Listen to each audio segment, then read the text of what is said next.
Captain Sig Hansen just made a shocking confession that has Deadliest Catch fans questioning everything they thought they knew about the legendary Norwegian skipper. After nearly 3 decades battling the Bering Sea, the 59-year-old captain revealed how greed and ego almost cost him everything, including his life. The Northwestern's fearless leader didn't just face the deadly waters of Alaska. Behind the cameras, Hansen's world was crumbling from multiple directions: life-threatening health emergencies, devastating family diagnoses, legal troubles, and dark accusations that threatened to destroy his reputation forever. Hansen's first wake-up call came in March 2016, and millions of viewers watched it happen live. During filming for Deadliest Catch, the captain suddenly collapsed on deck, gripping his chest in agony. But this wasn't your typical Hollywood heart attack. Hansen described the pain as a knife stabbing repeatedly behind his chest plate, making him more angry than afraid. When he regained consciousness, the stubborn captain was in complete denial about what had just happened. Despite paramedics and crew members begging him to seek immediate medical attention, Hansen wanted to continue fishing. The man who had spent his entire life conquering the sea couldn't accept that his own body was betraying him. The incident revealed everything fans needed to know about Hansen's dangerous mindset. Even while experiencing a life-threatening cardiac event, his first instinct was to get back to work and finish the season. This reckless determination that made him a legendary captain was also slowly destroying him from the inside. The heart attack was captured on film, showing viewers the raw reality of what these fishing crews face, not just the external dangers of the Bering Sea, but the internal battles that come with a lifetime of pushing physical and mental limits. Hansen's refusal to acknowledge the severity of his condition wasn't just stubbornness, it was a glimpse into the toxic mentality that had driven him to success but was now threatening his survival. The cameras kept rolling as Hansen argued with medical personnel, creating one of the most intense and authentic moments in Deadliest Catch history. This heart attack should have been his final warning, but Hansen wasn't ready to change his ways. But the Bering Sea wasn't finished testing Hansen's mortality. 2 years later, in October 2018, just before king crab season, another medical emergency struck that was even more terrifying than the first. Hansen had been taking antibiotics for a simple sinus infection when his body launched a violent allergic reaction. The reaction triggered a second heart attack, and this time the stakes were impossibly higher.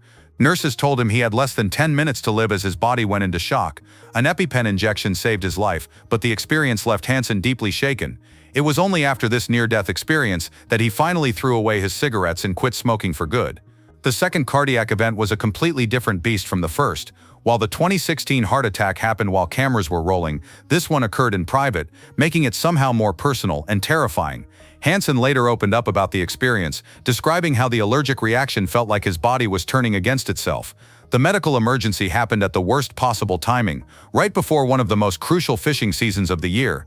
But this time Hansen couldn't brush off what had happened or pretend it was just another obstacle to overcome. The 10-minute timeline the nurses gave him became a stark reminder of how fragile life really was. This incident forced Hansen to confront his own mortality in a way the first heart attack couldn't. He had to be medically cleared before returning to film season 15, a humbling experience for someone who had never let anything stop him from getting back on the water. The man who had survived countless storms at sea realized he had been his own worst enemy all along. While Hansen was fighting for his own survival, an even more devastating blow was about to hit his family. In 2019, during the filming of season 15, Hansen received a phone call that changed everything. His wife June, who had been his anchor for over 20 years, was diagnosed with cancer. The heartbreaking conversation was caught on camera as Hansen struggled to process the news while surrounded by the unforgiving waters of the Bering Sea. The diagnosis forced him to make an impossible choice: pursue the better fishing grounds up north that could secure his crew's financial future, or stay close to shore to be near June during her treatment. For the first time in his career, Hansen chose family over fishing. The timing of June's diagnosis couldn't have been worse. Hansen was already dealing with his own health scares and the pressure of maintaining his reputation as one of the most successful captains in the fleet. June had always been intensely private, staying out of the spotlight while supporting Hansen's dangerous career from the shore. Her cancer diagnosis thrust their personal struggles into the public eye in a way they had never experienced before. The phone call revealing her condition was one of the most emotionally raw moments ever captured on Deadliest Catch.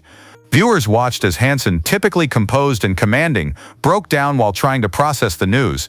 His daughter Mandy, who was gradually taking on more responsibility aboard the Northwestern, had to step up as her father dealt with this family crisis. The decision to stay close to land instead of chasing better fishing opportunities showed a side of Hansen that fans had rarely seen: vulnerable, scared, and prioritizing something beyond his next big catch. June's battle with cancer marked a turning point in Hansen's approach to life and career, but Hansen's troubles weren't limited to health scares and family crises. In May 2017, a night of celebration turned into a legal nightmare that exposed a darker side of the beloved captain. After celebrating Norwegian Constitution Day in Seattle's Ballard neighborhood, Hansen and his family called an Uber for a ride home. What should have been a simple trip home turned into a violent confrontation that would haunt Hansen for years. When the Uber driver explained that he couldn't accept cash payment and asked them to request a new ride through the app, Hansen exploded. Along with his son-in-law Clark Pedersen, Hansen allegedly screamed at the driver, threatened violence, and according to police reports, spat in the driver's face before kicking a dent in the car. The incident escalated when police arrived at Hansen's shoreline home hours later. Body camera footage captured a heavily intoxicated Hansen being arrested, with the captain telling officers, "I suppose I gotta pay the piper." The video revealed a side of Hansen that shocked fans who had only seen his professional demeanor on television. Hansen was charged with misdemeanor assault and property destruction, eventually pleading guilty to the assault charge. The Uber driver Wahid Lawal, a recent immigrant from Nigeria, later sued Hansen for assault and battery. During court proceedings, Hansen underwent alcohol evaluation and was ordered to complete community service and undergo substance abuse monitoring. The incident became a public relations disaster for Hansen, forcing him to issue multiple public apologies. What made the situation even worse was that it happened in front of his family, including his son-in-law, who was also charged in connection with the incident. The legal troubles dragged on for over a year, constantly reminding Hansen of one of the worst nights of his life. Perhaps the most shocking controversy surrounding Hansen involves allegations that have haunted him for over 3 decades. His estranged daughter Melissa Ekstrom filed a civil lawsuit accusing him of child molestation, dating back to when she was just 2 years old in the early 1990s. The allegations emerged during Hansen's contentious divorce and custody battle with his first wife, Lisa Ekstrom. According to court documents, young Melissa complained to relatives that her father had hurt her during visits, leading to medical examinations and investigations by police and child welfare services. A doctor who specialized in sexual assault treatment determined that Melissa showed signs of trauma consistent with abuse, while forensic experts on Hansen's behalf disputed these findings. Hansen was actually arrested in 1990. But prosecutors reviewed the case 3 times between 1990 and 1991, ultimately deciding not to file criminal charges due to lack of sufficient evidence. Despite the charges being dropped, the civil lawsuit proceeded, with Melissa claiming the alleged abuse caused her lifelong psychological damage, including depression, eating disorders, and difficulty forming relationships. Hansen vehemently denied all allegations, calling the lawsuit nothing more than an old-fashioned shakedown, and accusing his ex-wife and daughter of attempted extortion. He even set up a website to present evidence supporting his innocence, including polygraph test results and witness statements. The case went to the State Court of Appeals, which ruled in 2018 that the lawsuit could proceed to trial. The allegations have remained a dark cloud over Hansen's career, creating a stark contrast between his public persona as a beloved television personality and the serious accusations from his own family member. In recent interviews, Hansen has made startling admissions about his past behavior that paint a troubling picture of his decision-making process.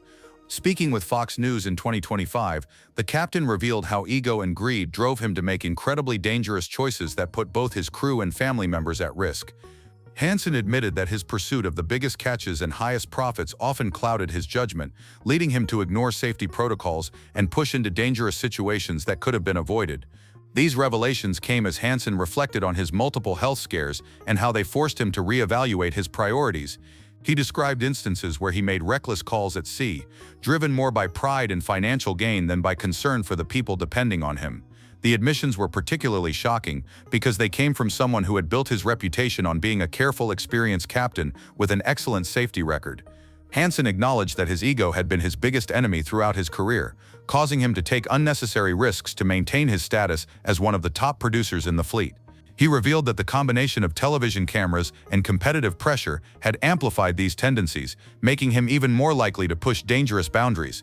The captain also admitted that his health scares had been a necessary wake-up call, forcing him to confront the reality that his reckless approach was unsustainable. These recent revelations have added new context to many of the dramatic moments captured on Deadliest Catch over the years, suggesting that some of the risks Hansen took were motivated more by personal pride than by fishing necessity. His willingness to publicly acknowledge these flaws marked a significant shift in how he presented himself to the world. Even as Hansen approaches his 4th decade on the Bering Sea, the challenges continue to mount. In Season 21 of Deadliest Catch, viewers watched as Hansen's son-in-law Clark Peterson suffered a frightening hand injury while working on the Northwestern. The incident served as another reminder that the dangers of commercial fishing extend beyond the captain to every family member who steps aboard these vessels. Hansen's daughter Mandy has been gradually taking on more responsibility, preparing to eventually inherit the family business, but the transition hasn't been without complications. The Northwestern continues to face the same brutal conditions that have defined Hansen's career, but now every decision is filtered through the lens of his health concerns and family obligations. The current season has also highlighted how Hansen's approach to leadership has evolved since his health scares. He's become more willing to delegate responsibility and step back from some of the hands-on work that defined his earlier career. Medical clearances are now a regular part of his routine before each fishing season, a humbling reminder of how close he came to losing everything. Hansen has also had to navigate the ongoing legal and personal challenges while maintaining his role as both a television personality and a working captain. The transformation from the reckless, ego-driven skipper of previous decades to a more measured leader focused on family and crew safety represents one of the most dramatic character arcs in reality television history.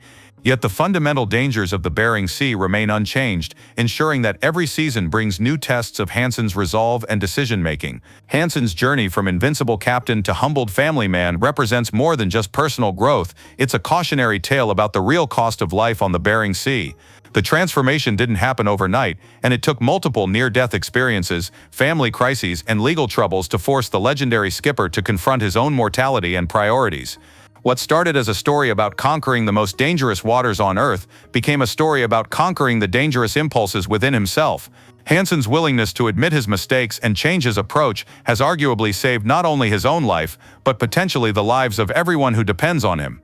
The Northwestern continues to be one of the most successful vessels in the fleet, but success is now measured differently, not just in pounds of crab or dollars earned, but in everyone making it home safely. As Deadliest Catch continues into its third decade, Hansen's evolution serves as a reminder that even the toughest people have breaking points, and sometimes those breaking points become the foundation for something stronger.